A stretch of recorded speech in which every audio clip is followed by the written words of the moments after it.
Hey guys, good morning. ഞാൻ ഇന്ന് വിചാരിച്ചു ഒരു വ്ളോഗൊക്കെ ഇടാമെന്ന്.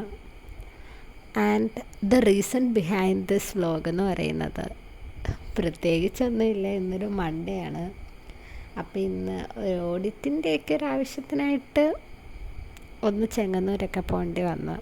അപ്പം ഞാൻ വിചാരിച്ചെന്നാൽ പിന്നെ അതൊക്കെ നമ്മുടെ വ്ളോഗിൽ ആഡ് ചെയ്തിട്ട് കുറച്ചുകൂടെ എൻ്റർടൈനിങ് ആക്കാം. അത് മാത്രമല്ല, ഇന്നൊരു മഴയുള്ള ദിവസമാണ്. ഇപ്പോൾ കേരളത്തിൽ ഫുള്ള് മഴയൊക്കെ അല്ലേ. അപ്പം മഴയൊക്കെ ആകുമ്പോൾ എനിക്ക് കുറച്ചുകൂടെ വ്ളോഗ് എടുക്കാൻ എനിക്കൊരു രസം തോന്നി. പിന്നെ എന്തുവാ, ഇതെൻ്റെ വീണയാണ്. ഞാനിന്ന് വെറുതെ ഇങ്ങനെ മുകളിലൊക്കെ പോയി. കുറേ നാളായി ഞാൻ എൻ്റെ വീടിൻ്റെ മുകളിലൊക്കെ കയറിയിട്ട്. അമ്മയിന്ന് ക്ലീൻ ചെയ്യുമായിരുന്നു. അപ്പോൾ ഞാൻ വിചാരിച്ചു ഒന്ന് മുകളിലൊക്കെ ഒന്ന് പോകുന്നത്. അപ്പോൾ മുകളിൽ നമ്മുടെ വിളക്കിരിക്കുന്നതിൻ്റെ അവിടെ തന്നെയാണ് എൻ്റെ വീണ വെച്ചിരിക്കുന്നത്. അപ്പം ഞാൻ അവത്തേലൊക്കെ പോയി തൊട്ടു. സത്യം പറഞ്ഞാൽ ഇപ്പം 3 വർഷമായി ഈ വീണ ഞാൻ എടുത്തിട്ട് വായിച്ചിട്ടില്ല. എന്നെ ഇത് പറഞ്ഞാൽ കൊല്ലും. ഇത് എൻ്റെ ചേട്ടൻ, അവനെനിക്കിത് വാങ്ങി തന്നത്. പെട്ടെന്ന് വാങ്ങിച്ചതാണ്. പക്ഷേ എന്ത് ചെയ്യാനാ, അത് കുറേ നാളായി. പഠിക്കണമെന്നുണ്ട് എനിക്കിനി ഒന്നുകൂടെ വീണ്ടും. പിന്നെ ഇത് കണ്ടോ, ഫുള്ളൊരു മഴയൊക്കെ ആയിട്ട് ഒരു മൂടാപ്പായിട്ടിരിക്കുകയാണ്. ഇനിയിപ്പം എനിക്ക് പെട്ടെന്ന് ഒരുങ്ങണം, റെഡിയാവണം, പോകണം. അപ്പം എൻ്റെ കുറച്ച് പ്രഹസനങ്ങളൊക്കെ നിങ്ങൾ കണ്ടിട്ട് വരും. രാവിലെ റെഡിയാവുന്ന ഒരു പ്രഹസനങ്ങളൊക്കെ. ഇത് സത്യം പറഞ്ഞാൽ പോകാൻ സമയമായി. 9 മണിക്ക് ഹരിപ്പാട് എനിക്ക് ബസ് കയറേണ്ടതാണ്. ഞാൻ ഒരുങ്ങി അങ്ങ് എത്തിയപ്പോഴത്തേക്ക് 9:10 കഴിഞ്ഞു. പിന്നെ ഇന്നുണ്ടായ വേറൊരു സംഭവമുണ്ട്.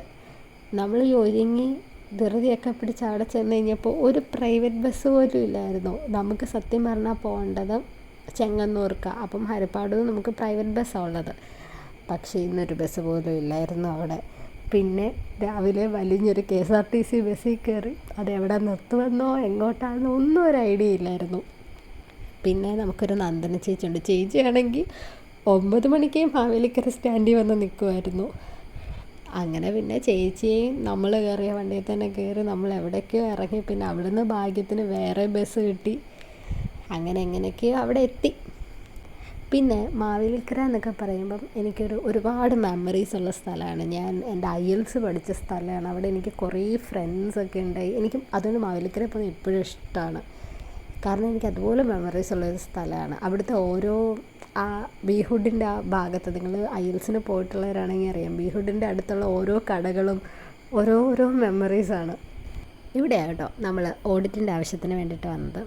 അവർ ഭയങ്കര വർക്കഹോളിക് ആയതുകൊണ്ട് വർക്ക് ചെയ്തിരിക്കുന്നു. ഞാൻ നമ്മുടെ ആസ് യൂഷ്വൽ വിശപ്പ് കാരണം ബ്രൗണി പോലെ എന്തോ ഒരു സാധനം കഴിച്ചിരിക്കുന്നു. അത്രയേ ഉള്ളൂ. അതൊക്കെ കഴിഞ്ഞ് പിന്നെ നമ്മൾ കുറച്ച് വർക്ക് ചെയ്തിട്ട് പിന്നെ തിരിച്ച് വീട്ടിൽ പോന്നു. വീട്ടിൽ വന്നിട്ട് ഫ്രഷായി, പിന്നെ ഫുഡ് കഴിച്ചു, പിന്നെ ഒരു ഡയറി മിൽക്കൊക്കെ കഴിച്ച് ഇങ്ങനെ ഇരിക്കുന്നു. അത്രയേ ഉള്ളൂ.